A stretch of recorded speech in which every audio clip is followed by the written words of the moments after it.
Assalamualaikum warahmatullahi wabarakatuh. Ini kami dari kelompok 3 akan mempresentasikan dari tugas kami, yaitu membuat website dengan nama Django Data Science Journal website atau website Django Data Science Journal. Saya Nuzula Afini dengan NIM akhir 06. Di sini juga ada Dalin Darmawan yang akhir 05 dan Friska Damayanti NIM akhir 09. Untuk pertama kita masuk ke website itu sendiri. Sebentar. Kita ulang lagi dari awal untuk pemanggilannya.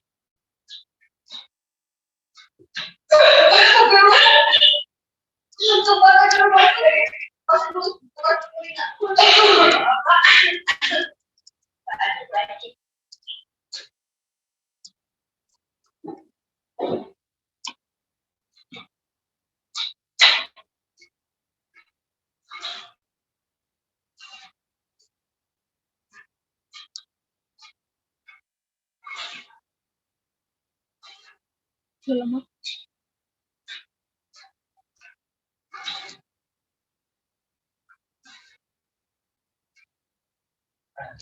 Di sini kita panggil dulu filenya ada di mana, kita lihat pertama. Karena aku nyimpennya di bagian file pertama, jadi langsung muncul setelah aku ls. Terus kemudian kita panggil dengan, kalau di MacBook itu cd, terus kita masuk ke dalam si file tersebut, terus kita run server.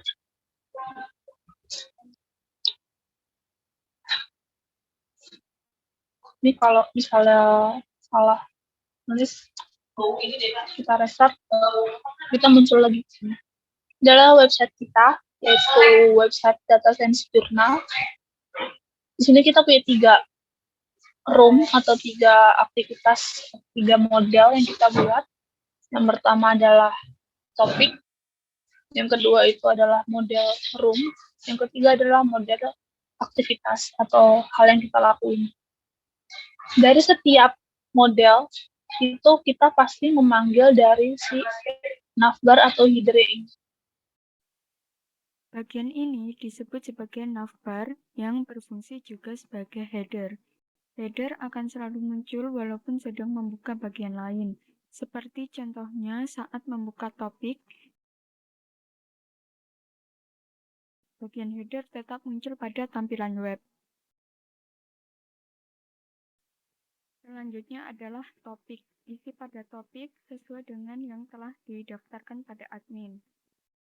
Pada web, kami memunculkan 5 topik teratas berdasarkan yang paling sering diklik atau diakses. Ketika mengeklik More, akan menampilkan seluruh topik yang tersedia. Kemudian, saat mengeklik salah satu topik, akan menampilkan detail seperti user yang membuat room, nama room, detail room, dan activity yang terdapat pada sebuah room.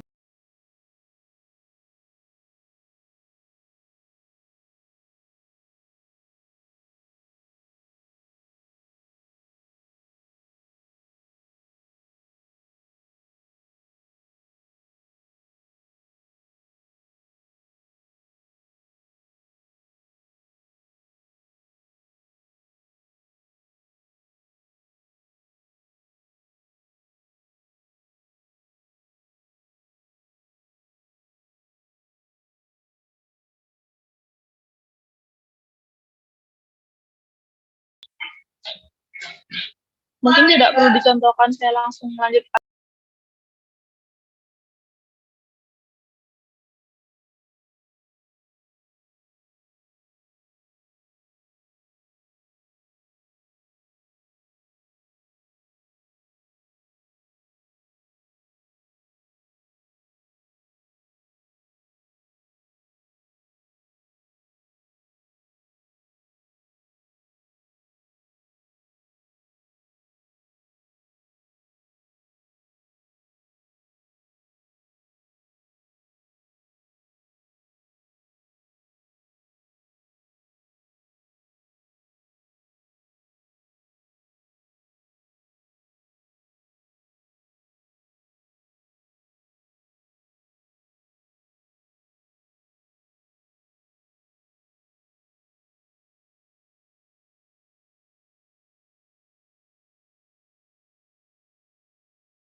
Baik, saya akan lanjutkan untuk tugas pemrograman web ini.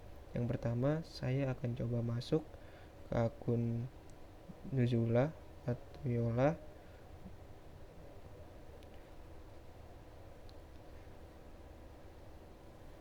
Nah, jadi nanti saya di sini selain juga bisa login, juga bisa logout atau dengan akun yang tidak terdaftar.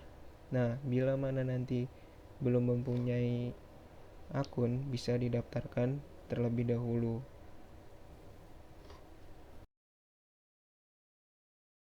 Di sini saya akan coba masuk dengan akun developer yang utama, yaitu akun Nujula, karena akun ini bisa mengubah semuanya.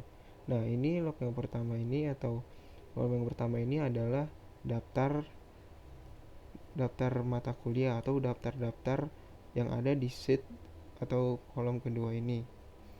Nah, selain itu di sini juga kita bisa men-search atau mencari dengan kata kunci apa yang mau kita cari. Dari query yang tadi kita cari atau kita inputkan di sini menghasilkan 2 mata kuliah. Ya, selanjutnya ini adalah room yang kedua, di mana semua data atau mata kuliah yang mau kita inputkan semuanya berada di sini. Nah, jadi di sini bisa kita menaruh atau semacam e-learning yang diterapkan pada Universitas Teknologi Yogyakarta. Jadi kita bisa menginputkan apa mata kuliah yang mau kita taruh di sini. Nah, selain itu juga di sini juga Untuk ke terdata bagian pasri, siapa yang membuat karena sini kita coba kolom-kolom yang untuk ada di sini. suatu Jadi kayak misalkan di jurnal, sini ada yang di multiplier jurnalnya itu ada prediction, data yang udah diolah. perception Jadi dibuat oleh akun Dani fungsinya Darmawan. dari Nah, di website sini sini saya itu akan nggak mencoba cuma nampilin membuat room tugas yang baru, udah ada, di mana di sini tapi kita bisa sekalian menyebutkan bisa nama juga mata ngeliat kuliah atau nama room tugas yang yang akan udah kita buat. dikerjain sama Di sini saya mencoba murid atau menentukan mahasiswa tersebut. atau memberi nama pada room Bisa kita ini, coba. yaitu pemrograman mobile. Kita bisa Dan milih untuk gender female, misal atau room male, name dan room description terus ini bisa usia kita kita inputkan mau secara masuk bebas. berapa Nah, ya, di sini 99 udah tahun, bisa langsung pendapatannya menampilkan hasilnya. Selain kita bisa membuat 50, room baru, kita enggak juga 5 juta, bisa 50 menghapus juta, room baru. terus pengeluarannya Oh ya, di sini kita juga bisa 34, komen ya langsung 45.000 di room per tersebut. tahun. Karena ini adalah akun utama atau akun developer yang utama, jadi di sini saya bebas mau melakukan apapun pada website ini. Ini agak lama karena kita harus memproses datanya itu Karena bukan ini lama percobaan, dari sinyal, maka tapi di karena sini komennya dan datanya agak berat. Sini kita muncul deskripsinya tulisannya itu masuk ke klaster akan 5, saya dan kita hapus. bisa ngelakuin Di sini bisa aja saya medical melakukan hal gain. seperti ini. Dan di sini Terus juga kita bisa saya ngelakuin sebagai akun developer kayak utama barusan. bisa Kalau menghapus belum room kita isi ini tuh secara website akan permanen gagal. Ini belum kita setting. Sementara kita back dulu aja. atau room Selain itu kita juga sudah ada di sini. menjadi Kita bisa 11 cari kembali. topik, Akun yang tadi saya coba misal buat topiknya data. sudah Karena paling tidak banyak ada. yang Selanjutnya dituliskan itu tentang ini data. adalah room aktivitas atau setiap Jadi apa di yang dalamnya ada terjadi pada bagian-bagian yang berkaitan tentang data. website Jadi ini, dia akan muncul maka akan ada di sini. pemberitahuan di Ini room adalah aktivitas partisipan. ini. Ini adalah fitur khusus juga yang kita masukin. Jadi udah ada 4 orang yang membuka si room ini. Jadi dia akan muncul sebagai partisipan. Selain kita bisa back ke situ, penggunaan navbar itu berfungsi untuk tombol kembali ke layar utama. Itu mempermudah dari segi website.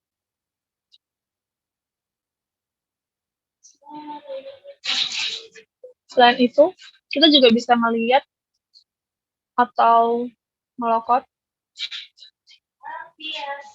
terus bisa ngelihat perbedaannya adalah kita tuh nggak bisa ngapus pesan yang udah ditulis di sini. Gitu. Harus login dulu.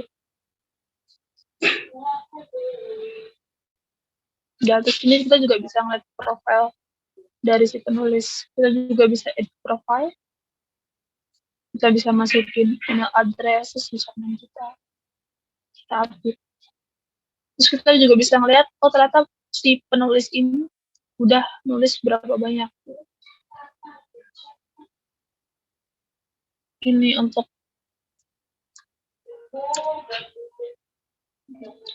yang udah ngerjain atau kalian dengan nama kelompok, saya masukin ke sini semua. Dan untuk foto ini sendiri, itu kita ambil dari API random user. Jadi kita ntar dipanggil ke dalam satu codingan kita. Terus ini karena tadi saya yang sebagai hosting, jadi saya tuh mempunyai akses untuk menghapus dan membuat file secara keseluruhan kalau di administration-nya si Django. Sedangkan tadi kalau di sini kan masih ada keterbatasan, misal saya nggak bisa hapus nih si room yang dibuat sama Dani. Sedangkan kalau di sini tadi judulnya apa? Data Science Journal multi-layer. Jadi saya bisa hapus di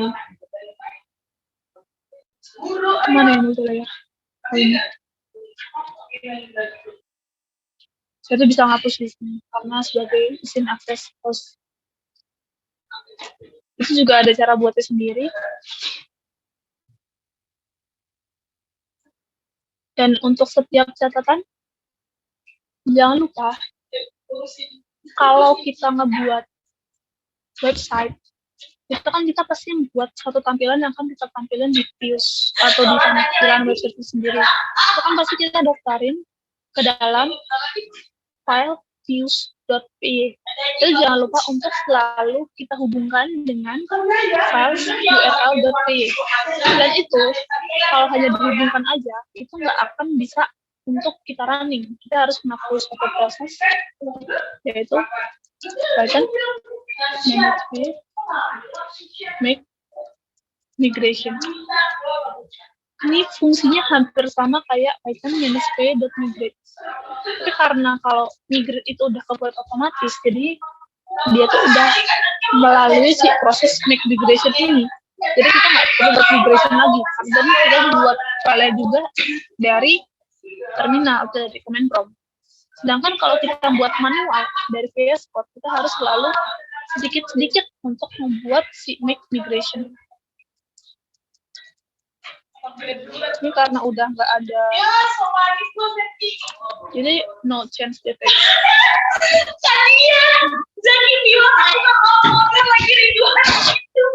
Udah kayak gitu. Terus setelahnya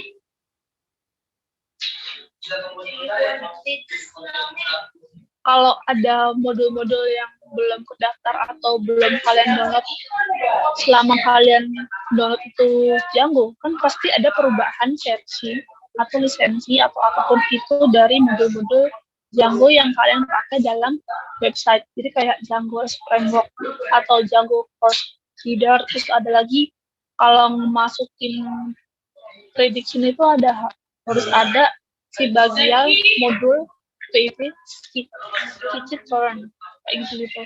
Itu kalian ikutin aja karena setiap langkah itu kita harus sering-sering make migration, migrate data, dan harus sering-sering untuk cek apakah kode itu tersedia atau tidak. Terus kita masuk ke bagian codingannya, yaitu kita buat data science ini sendiri sebagai codingan project, terus kemudian kita buat base ini sebagai application. Karena aku buatnya di VS Code, ini ada apa ya nyebutnya, kayak emulator atau dari penghubung VS Code itu sendiri. Terus ini notebook, fungsinya buat nyimpen dari pemodelan yang kita buat, untuk nyimpen codingannya, untuk nyimpen pemodelannya, terus untuk nyimpen apapun yang kita butuhin. Sini udah disimpan modelnya yang kita panggil untuk prediction tadi itu. Terus di sini juga ada pengunjung mall, itu adalah data yang kita pakai.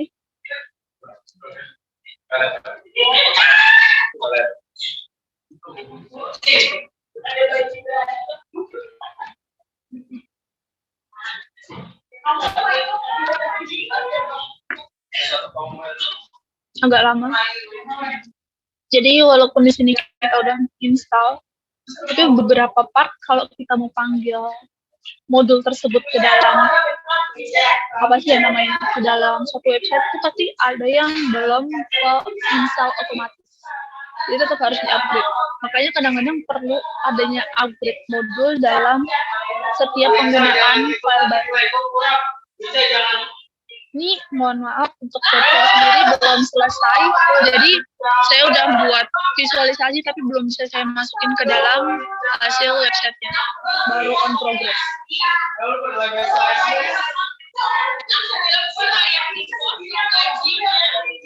Jangan lupa untuk di akhir-akhir kita simpan pemodelannya. Kita simpan. Udah. Terus untuk static kita simpan. Kalau misalnya kita mau pakai foto profil atau apapun tadi yang kita masukin, kita bisa baca. Selain kita menggunakan ada method API, kita juga bisa menulis kayak gini. Terus ini untuk file JavaScript-nya untuk si tampilannya itu sendiri. Dan itu kita ada file CSS untuk warna-warni, jadi biar nggak boring dari kalau nggak ini cuma tampilnya seperti doang. Jadi ada warna pink, ada warna ini karena kita atur di file CSS. Terus template itu ada main itu sebagai tampilan utama yang tadi itu. Terus ada next bar. Terus setelah itu kita ada ini yang akan lagi on progress pengerjaan untuk munculnya si visualisasi. Dan itu kita punya tema lainnya.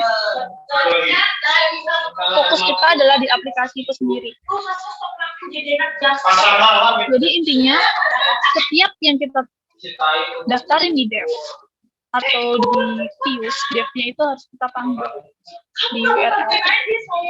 Dan jangan lupa di aplikasi maksudnya nggak ada URL, makanya kita harus membuat URL baru dan kita harus menghubungkan dengan si project. Nah itu makanya kita buat web include base URL. Ini fungsinya adalah memanggil URL yang ada di aplikasi ke dalam project. Jadi juga ada API yang kita buat secara online karena itu kita buat API itu nggak ada project itu ada ini makanya kita harus daftarin juga di API. Terus di sini kita ada template. Ini template lama untuk tampilan awal. Ini ada template akhir. Ini adalah setiap kegiatan yang kita daftarin ke dalam USP kita harus buat juga apa yang mau kita tampilkan. Contoh site component itu kita akan nampilin nama-nama model tadi yang bagian ruangan, ada kayak mata kuliah apa, terus ini buat daftar dan lain-lain gitu. Jangan lupa untuk selalu di migration setelah kita buat file tersebut. Mungkin gitu aja presentasi dari kelompok kami. Sekian. Assalamualaikum warahmatullahi wabarakatuh.